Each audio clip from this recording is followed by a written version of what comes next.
যে আমাদের নেতা খুব ভালো মনের মানুষ, এই শীতে আসলে মানুষের কাছে গিয়া ভিক্ষা করে টাকা তুলবে, সেই ভিক্ষার টাকা দিয়া কম্বল কিনবো, কম্বল কিনা তার অভিভাবকের নামে যাদের কাছ থেকে ভিক্ষা করছে তারে গিয়ে আবার দান করে। কম্বল দিবেন দেন, এটা খুব ভালো কাজ। তার জন্য বাড়ি বাড়ি গিয়া টাকা তুলতে হইব কেন?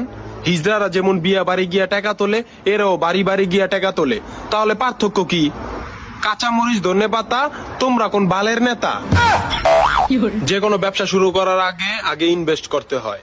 আর এই রাজনীতি এত লাভবানজনক, এত মহান, এত পবিত্র ব্যবসা নামার আগে ভিক্ষা করেন?